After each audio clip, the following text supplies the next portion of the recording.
Jatend Ndura ma DCP Rigathi Gachagua koro wacho nitie chenro mopondo ma kwalo mbule yiero maduong' mabiro. Kolose dalane mantiere Wamunyoro e kaunti ma Nyeri kinde moromo kod moko kuom jotelo mawuok e kaunti ma Isiolo. Gachagua wacho ni Ruto tiyo kod duol mochung' ne yiero kod keyo pacho ka IEBC piny e loso kaka ibiro roch yiero.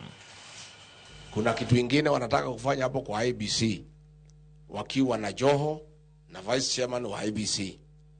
Iko system wanataka kulete ya kuiba uchaguzi ambaye ni details imebaki tu kidogo.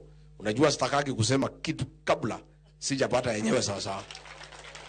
So imebaki kidogo. Ninaomba Mungu by kesho kabla sijaondoka nikuwe nimepata. Ndio tuambie wa Kenya. Na unajua mimi si mtu ati anapewa information naenda kunegotiate na rais na serikali. Mimi nikipewa information na Kenya inasaidia wa Kenya. Na polisi wananipenda sana kwa sababu ninawasaidia. Na ndio wananipatia maneno. Niambia hapa. Kama sasa hiyo watu ya SOG wanasema sisi hatutaki kufanya kazi, hatujalipo. Pesa yetu Kasongo amechukua. So hii maneno tutaendelea. Hata ya Isiolo, Marsabit, please keep me informed. Wacha tutetee nyinyi. At least tumuzuie kidogo bado tutaweza. Alafu mwaka ujao tumtoe. Si ndio?